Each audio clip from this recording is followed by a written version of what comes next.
हनुमान जी की पाठशाला। एक अद्भुत कथा। भानुमति एक विधवा औरत थी। उसका बेटा नरेश ही उसका एकमात्र सहारा था। भानुमति लोगों के घरों में काम किया करती थी ताकि वह अपने बेटे को पढ़ा लिखा के बड़ा आदमी बना सके। एक दिन नरेश घर आया और अपनी माँ से बोला, माँ, तुम कब तक लोगों के घरों में काम करती रहोगी? मुझे अच्छा नहीं लगता। मैं पढ़ाई छोड़कर कुछ काम ढूंढ लेता हूँ। भानुमति ने उसे समझाते हुए कहा, बेटा, मैं कितना भी कष्ट उठा लूंगी, बस तू अपनी पढ़ाई पे ध्यान दे। भगवान ने चाहा तो तेरी अच्छी सी नौकरी लग जाएगी।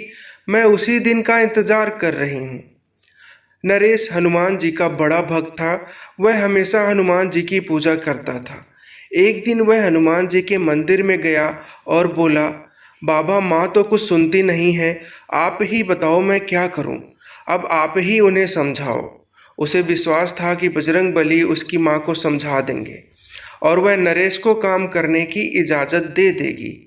इसी तरह कुछ समय बीतने के बाद नरेश की पढ़ाई पूरी हो गई। उसके बाद नरेश नौकरी ढूंढने में लग गया। वह सुबह उठकर हनुमान जी के मंदिर जाता, उसके बाद नौकरी की तलाश में निकल जाता।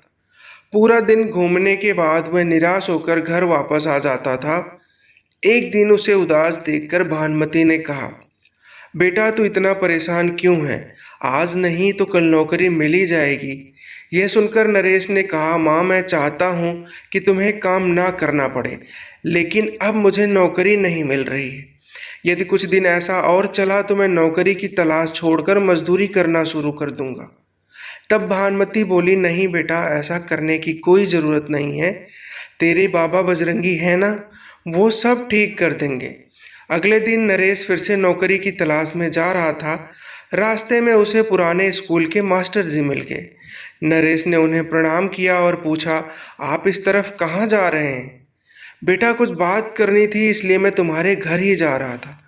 यह सुनकर नरेश ने पूछा, बताइए क्या बात है? मास्टर जी ने कहा, बेटा, रामपुर के पाठशाला में एक मास्टर जी पढ़ाते थे जो अब रिटायर हो गए हैं। उनकी जगह दूसरे मास्टर आने वाले थे, लेकिन वो आ नहीं पाए। कल से 3 दिन तक तुम उनकी जगह पढ़ा सको तो मैं हेडमास्टर से कहकर तुम्हारी नौकरी पक्की करवा सकता हूँ। सरकारी नौकरी है। तुम्हारी माँ की परेशानी देखकर मैंने बात की है, लेकिन मेरी बात खराब नहीं होनी चाहिए। तो तुम्हें समय पर जाना होगा और बच्चों को 3 दिन तक अच्छे से हिंदी पढ़ाना है। यह सुनकर नरेश बहुत खुश हुआ। फिर उसने पूछा कि केवल 3 दिन ही क्यों पढ़ाना है? मास्टर जी ने कहा, वहाँ और भी अध्यापक आएंगे। जो भी 3 दिन अच्छे से पढ़ा लेगा उसकी नौकरी पक्की हो जाएगी। नरेश ने मास्टर जी को बहुत सारा धन्यवाद दिया और घर आकर यह खबर अपनी माँ को सुनाया। माँ ये सुनकर बहुत खुश हुई। नरेश बजरंग बली के सामने बैठकर प्रार्थना की कि हे बाबा, मुझे यह नौकरी दिलवा दीजिए। मैं जीवन भर आपकी सेवा करता रहूँगा। यह कहकर वह बजरंग बली का ध्यान करके बैठ गया और उनका गुणगान करने लगा। अगले दिन स्कूल के हेडमास्टर जी के सामने एक सुंदर नौजवान खड़ा था। वह नरेश था। नरेश ने अपना परिचय दिया और हेडमास्टर जी ने उसे बच्चों को पढ़ाने के लिए भेज दिया। कक्षा में जाते ही बच्चों ने नए मास्टर जी को नमस्ते किया तो मास्टर जी ने कहा, बच्चों, हमेशा नमस्ते नहीं कहते, राम राम कहा करो। इससे भगवान राम तुम्हारे सारे काम बना देंगे और सामने वाला व्यक्ति भी खुश हो जाएगा। बच्चों को नए मास्टर जी बहुत अच्छे लगे। वह सारे दिन भगवान राम का चरित्र बताते, रामायण की चौपाइयाँ बच्चों को सुनाते रहे। इसी तरह 3 दिन बीत गए। तीसरे दिन हेड मास्टर जी कक्षा में आए। उन्होंने बच्चों से पूछा, नए मास्टर जी ने क्या पढ़ाया? एक बच्चे ने कहा, राम राम मास्टर जी। उसके बाद कई बच्चों ने रामायण की बहुत सारी चौपाइयाँ सुनाई और भगवान राम का गुणगान किया। यह सुनकर हेड मास्टर जी ने कहा, अरे मास्टर जी, आपने तो कमाल कर दिया।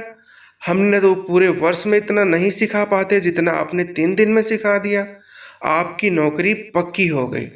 मैं मास्टर जी के हाथ से आपके घर चिट्ठी भिजवा दूंगा।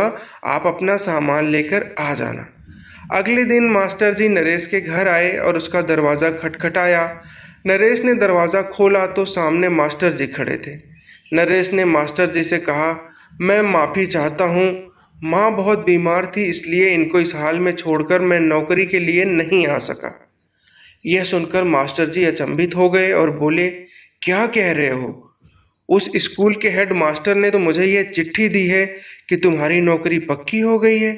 उन्होंने कहा कि तुम्हारे भेजे हुए मास्टर ने तो बच्चों को इतना अच्छा पढ़ाया जो आज तक कोई नहीं पढ़ा सका। तब नरेश ने कहा, लेकिन मैं तो वहाँ गया ही नहीं, मैं तो यहीं घर पर ही था। मास्टर जी ने कहा, लेकिन वो तो कह रहे थे कि तुमने बच्चों को राम नाम की दीक्षा दी है, एक एक बच्चे को रामायण की चौपाइयाँ पढ़ा दी हैं जो कि वो कभी नहीं भूल पाएंगे। जब तुम नहीं गए तो वहाँ पढ़ाने कौन गया था? तुम्हारी तो नौकरी भी पक्की हो गई है। यह सुनकर नरेश रोने लगा। उसने कहा, लगता है मेरे बजरंग बली मेरी जगह पढ़ाने पहुंच गए। यह काम केवल वही कर सकते हैं, राम नाम की दीक्षा वही दे सकते हैं। हनुमान जी स्वयं मेरे लिए कष्ट उठाने पहुंच गए। यह कहकर हनुमान जी के सामने रोने लगा। तब भानुमति ने कहा, बेटा, हनुमान जी ने तेरी सारी परेशानी खत्म कर दी है। मास्टर जी भी उसकी बात सुनकर दंग रह गए। उन्होंने कहा, बेटा, तुझ पर बजरंग बली की बहुत कृपा है। तेरी परेशानी देखकर दौड़े दौड़े चले आए। अब तो तू उनका नाम ले और अपनी नौकरी शुरू कर। नरेश अगली सुबह मंदिर गया और हनुमान जी के दर्शन करने के बाद विद्यालय गया। वहाँ अच्छे से बच्चों को पढ़ाने लगा। नरेश और उसकी माँ अब खुशी खुशी रहने लगे। नरेश विद्यालय से आने के बाद सारा समय बजरंगबली का गुणगान करता रहता।